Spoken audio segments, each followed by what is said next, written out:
जय हिंद। आज हम समझेंगे थंडर स्टॉर्म के बारे में। थंडर स्टॉर्म को हम कहते हैं आसमानी बिजली। ये कैसे गरजती है, क्या इसके अंदर प्रॉब्लम्स आती है और इलेक्ट्रिक स्टैटिक चार्ज ये सब क्या होता है, इसको आज हम वीडियो में समझेंगे। देखिए, जो आसमानी बिजली होती है इसके 3 प्रकार होते हैं। एक एक करके हम इसको समझते हैं। पहला प्रकार होता है इंटर क्लाउड। देखिए, जो बिजली होती है, जो आसमानी बिजली होती है जो कि ज़मीन पर गिरती है, उसके अंदर प्रॉब्लम क्या होता है कि उसके अंदर इलेक्ट्रिक चार्ज आ जाते हैं, स्टैटिक इलेक्ट्रिसिटी आ जाती है। और इस स्टैटिक इलेक्ट्रिसिटी की वजह से उसका जो वोल्टेज होता है, जो करंट होता है, एम्पियर होता है, बहुत ज़्यादा बढ़ जाता है। इसी की वजह से अगर कोई इंसान उसकी चपेट में आता है तो जगह पे उसकी मृत्यु हो जाती है। इंडर क्लाउड के अंदर क्या होता है, यदि कोई बादल है वो चार्ज सब्सटेंस से, देखिए जो बादल होता है ये इलेक्ट्रिकली हमेशा चार्ज होता है, क्योंकि जो बादल होते हैं ये हमेशा किसी जगह पर रुके हुए नहीं होते, ये हवा की वजह से इधर उधर होते रहते हैं। और इनके जो गति होती है, इस गति की वजह से उनको इलेक्ट्रिक चार्ज मिलते हैं। ये देखिए, इस इलेक्ट्रिक चार्ज के अंदर भी 2 पार्ट हैं। एक होता है पॉजिटिव चार्ज, एक होता है नेगेटिव चार्ज। जो पॉजिटिव चार्ज होता है वो हमेशा किसी भी जो वस्तु है उसके ऊपर रहेगा और नेगेटिव चार्ज नीचे रहेगा। तो यदि कोई बादल है उसके ऊपर पॉजिटिव चार्ज है और नीचे नेगेटिव चार्ज है, और भी इस प्रकार के कई सारे बादल हैं। और जब ये बादल आपस में मिल जाते हैं तब होता है इंटर क्लाउड। इस इंटर क्लाउड में आवाज़ नहीं आती है, जबकि नीचे से देखने में जो लाइन लाइन होती है, यानी कि जो लाइट होती है वो सिर्फ हमको दिखती है, जो आवाज़ होता है वो नहीं आता है। दूसरा है क्लाउड टू क्लाउड। ये सबसे ज़्यादा आप बिजली देखे होंगे गिरते समय। हालांकि ये गिरती नहीं है, ये ऊपर बादलों के अंदर ही जो है गरजना होता है। कैसे होता है समझिए। जैसा कि मैंने आपको बताया, जो बादल होते हैं वो इलेक्ट्रिकली चार्ज होते हैं। तो जब 2 इलेक्ट्रिकल चार्ज बादल एक दूसरे से टकराते हैं तब आवाज़ के साथ ही साथ लाइट निकलती है। उसको हम कहते हैं cloud to cloud thunderstorm. Cloud to cloud में एकदम अच्छे से समझ में आ रहा है कि एक क्लाउड दूसरे क्लाउड से टकराएगा। अब तीसरा भाग है क्लाउड टू ग्राउंड। मानव या किसी भी अन्य जानवरों की मृत्यु इसी के अंदर होती है, क्लाउड टू ग्राउंड के अंदर। इसके अंदर जो बिजली होती है वो ज़मीन पर गिर जाती है। देखिए, कोई खुला मैदान है, उसमें घास है या फिर कोई पेड़ है, उस पेड़ के ऊपर भी पत्तियाँ हैं, घास मतलब वहाँ पे पत्तियाँ ही पत्तियाँ हैं। तो वो जब हवा की वजह से इधर उधर हिलती है तो उसके अंदर भी पॉजिटिव चार्ज आ जाते हैं। पॉजिटिव और नेगेटिव चार्ज दोनों आएगा। अगर चार्ज आएगा तो कोई एक नहीं आएगा, दोनों आएगा। पर जो नेगेटिव चार्ज होता है वो नीचे होता है और पॉजिटिव चार्ज ऊपर होता है। अगर पेड़ है उसका नेगेटिव चार्ज मतलब ज़मीन है, और पॉजिटिव चार्ज जो है उसका एकदम टॉप है, जो शिखर है पेड़ का वो उसका पॉजिटिव चार्ज है। पर जो बादल है उसका जो निचला भाग है, जो कि ज़मीन की तरफ मुँह किया है, वो नेगेटिव चार्ज है। आपको मालूम होगा कि नेगेटिव पॉजिटिव की तरफ अट्रैक्ट होता है। जो अनलाइक होता है पोल्स, वो एक दूसरे की तरफ अट्रैक्ट होते हैं। तो इसीलिए यही कारण होते हैं जो ऊपर बादल से नीचे ग्राउंड की ओर बिजली गिरा देते हैं। ये उम्मीद है आप ये 3 प्रकार समझ गए होंगे। अब इसको समझिए। साउंड क्या होता है। देखिए, जो साउंड की स्पीड होती है वो हमेशा लाइट के अपेक्षा कम होती है। इसलिए जब बिजली कड़कती है तो पहले लाइट दिखती है, उसके बाद आवाज़ आती है। ये तो काफ़ी बेसिक सी चीज़ थी, सब लोग जानते होंगे। आगे देखिए, जो बिजली गिरती है उसका जो वोल्ट आता है 10 करोड़ वोल्ट होता है। जो हमारे घर पे बिजली आती है वो 220 वोल्ट पे आती है, ये 10 करोड़ वोल्ट है। और इसका जो करंट होता है 10,000 एम्पियर होता है। जो फ्रिज, पंखा, एसी, टीवी ये सब होते हैं 5 एम्पियर पे चलते हैं। अगर ये 10 करोड़ वोल्ट को आप मेगावाट में देखेंगे तो 100 मेगावाट बिजली ये होती है।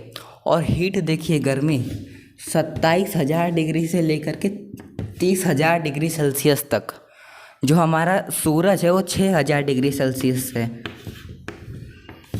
सूरज से भी गर्म होती है इसकी बिजली, जो हीट होती है इसकी।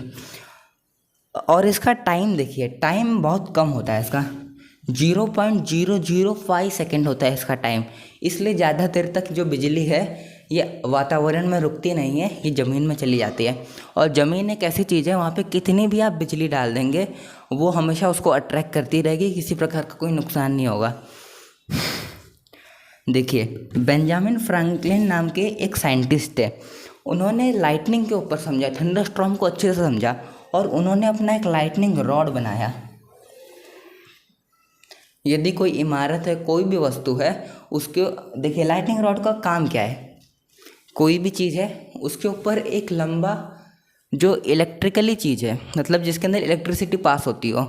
मान लीजिए आप कोई आयरन का एक रॉड ले लिए, उसको एक इमारत के ऊपर लगा दिए और उससे एक मोटा तार जो है ज़मीन में जोड़ दिए, जिस प्रकार अर्थिंग जोड़ते हैं। तो जो ऊपर का रॉड है और जो नीचे का तार है वो एक दूसरे से जुड़ा हुआ है। अगर उस इमारत पे बिजली गिरती है तो वो रॉड की सहायता से बिजली जो है अर्थ में चली जाएगी और एक अर्थिंग बन जाएगी और किसी भी व्यक्ति की जान जाने से मतलब जान जाने की संभावना कम हो सकती है। पर देखिए जो बिजली होती है ना, ये बहुत ज़्यादा, मैंने आपको बताया इसका वोल्ट 10 करोड़ होता है, एम्पियर में 10,000 एम्पियर होता है, इसलिए इसका जोन बन जाता है। अगर यहाँ से बिजली जा रही है तो उसका प्रभाव यहाँ भी देखा जाता है। ठीक है, अब देखिए आपके दिमाग में प्रश्न आता होगा कि एरोप्लेन उड़ता है हवा में, तो ऊपर तो बादलों के बहुत निकट है और वो भी चार्ज होता है, क्योंकि देखिए जो एरोप्लेन चल रहा है वो हवा को घिसते हुए चल रहा है और हवा को जब घिसेगा तो उसके अंदर भी जो पॉजिटिव और नेगेटिव चार्ज है वो उत्पन्न होंगे। तो क्या एरोप्लेन के ऊपर बिजली नहीं गिरती है? और गिरती है तो एरोप्लेन के साथ क्या होता है? देखिए एरोप्लेन पे अगर बिजली गिर भी जाएगी, आप अंदर बैठे रहेंगे तब भी आपको मालूम नहीं पड़ेगा, क्योंकि जो एरोप्लेन होता है वो एल्यूमिनियम का बना होता है। किसका बना होता है? एल्यूमिनियम का। और एल्यूमिनियम बहुत अच्छा कंडक्टर होता है इलेक्ट्रिसिटी का, इसलिए उसके सरफेस के ऊपर जब इलेक्ट्रिसिटी आएगी तो बहुत तेज़ी से भागेगी। और करंट की भी एक खासियत होती है कि वो हमेशा सरफेस एरिया से ही भागता है, कभी सरफेस के इनर्शिया में नहीं जाता है। और एक और बात, जो एरोप्लेन होता है वो गोलाकार शेप में होता है। इसके गोलाकार होने की वजह से जो करंट होता है वो फिसलता है इसके सरफेस पे और इसीलिए किसी प्रकार की कोई दिक्कत नहीं होती एरोप्लेन के अंदर। अब देखिए माइकल फैराडे बहुत जाने माने साइंटिस्ट हैं। इन्होंने एक पिंजड़ा बनाया था, एक नॉर्मल सा पिंजड़ा था, पर उसके जो बाहर के रॉड लगे थे पिंजड़े के अंदर वो बहुत अच्छे कंडक्टर थे इलेक्ट्रिसिटी के, और उस पिंजड़े के बाहरी सरफेस पे उन्होंने करंट दिया। अंदर एक आदमी को रखा, उस आदमी को बोला गया कि जो पिंजड़ा है उसको टच करो। आपको हो सकता है नहीं मालूम होगा, उस पिंजड़े में करंट आ रहा था, आदमी ने टच किया फिर भी उसको करंट नहीं मारा, क्योंकि देखिए जो पिंजड़ा था ना, रुकिए जरा क्लीन करते हैं इसको।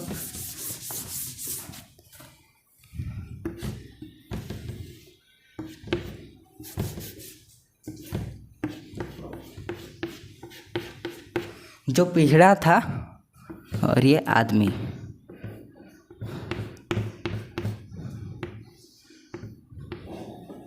इस पिंजड़े को ये आदमी टच किया हुआ है और यहाँ से करंट आ रहा है, पर इस पिंजड़े के अंदर अर्थिंग दी गई है, ग्राउंड में जो है पिंजड़े को जोड़ा गया है।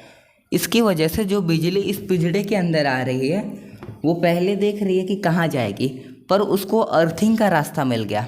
ठीक है, अब अर्थिंग का रास्ता मिल गया, इसलिए जो बिजली है वो डायरेक्ट अर्थिंग में चली जाएगी और जो मानव है वो आराम से बच जाएगा।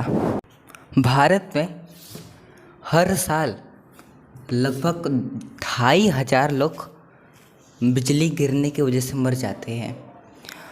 और आगे देखिए, जब बिजली गिरती है तो ये नर्वस सिस्टम पे अटैक करती है।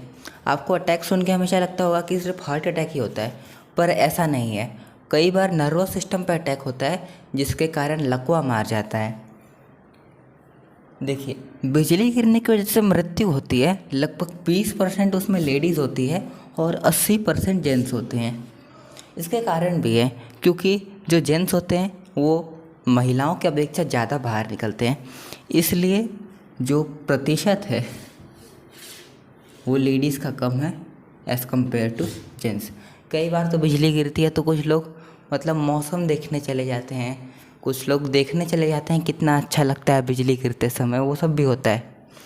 और आगे देखिए, राय सुलिवन नाम का एक व्यक्ति था, इसके ऊपर 7 बार बिजली गिरी थी। कितनी बार बिजली गिरी थी? 7 बार बिजली गिरी थी और आज भी वो जिंदा है। राय सुलिवन, आप गूगल पर सर्च कीजिएगा, उसकी पूरी स्टोरी है वहाँ पे। देखिए ये WC का फुल फॉर्म है व्हील चेयर।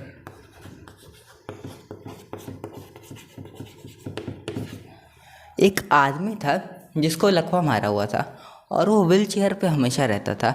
एक दिन वो पार्क में गया और ऐसे व्हील चेयर पे अपने थोड़ा टहल वहल रहा था और टहलते समय अचानक से बारिश आई और उसके ऊपर बिजली गिर गई।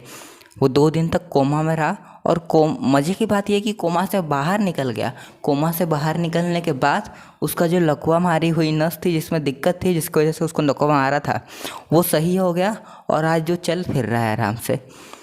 हालांकि ये करोड़ों में से किसी एक का होता होगा। और आगे देखिए, अब एक छोटा सा भाग और एक जेन्युइन सा भाग बाकी है, सावधानी। सेफ्टी क्या रखनी चाहिए जब बिजली गिर रही है। पहली चीज़ है, अगर ये देखिए ये सब बाहर की चीज़ें हैं, मतलब अगर आप घर के बाहर हैं तो, अगर आप घर के अंदर हैं तो घर में ही रहिए, सुरक्षित रहेंगे और मोबाइल वगैरह न चलाएं, क्योंकि मोबाइल से जो रेडियो स्टेशन होता है वो कनेक्टेड होता है। रेडियो तरंगे जो है उससे बिजली अट्रैक्ट हो सकती है। घर के अंदर है तो कोई बात नहीं, पर अगर घर के बाहर हैं तो पहली बात, जब बिजली गिर रही हो तो कान ढक कर रखिए। कान ढकने का एक ही कारण है, क्योंकि कान के पर्दे काफ़ी नाजुक होते हैं और बिजली जब गिरती है तो उसकी आवाज़ काफ़ी भयानक होती है, कान के पर्दे फाड़ सकती है वो। दूसरी चीज़ें, एक दूसरे से दूर रहें, क्योंकि देखिए जब बिजली गिर रही है तो आपको दौड़ना तो कभी नहीं है। अगर आप दौड़ेंगे तो आपके अंदर भी स्टैटिक चार्ज उत्पन्न हो जाएगा, आपके ऊपर ही बिजली गिर जाएगी। और दूसरी बात, अगर आप कुछ फ्रेंड सर्कल में या फिर 3-4 लोग एक ग्रुप में चल रहे हैं तो कभी भी ग्रुप में ना चलें, एक दूसरे से कम 10-15 मीटर की दूरी बना के चलिए। क्योंकि देखिए अगर एक साथ स्टैटिक चार्ज ज़्यादा उत्पन्न हो जाएगा, एक ही जगह जो स्टैटिक चार्ज है उसकी जो वैल्यू है अगर वो बढ़ जाएगी तो हो सकता है कि उस एरिया में बिजली गिर सकती है। इसी के साथ जो थंडरस्टॉर्म हमारा टॉपिक था ख़त्म होता है। जय हिंद।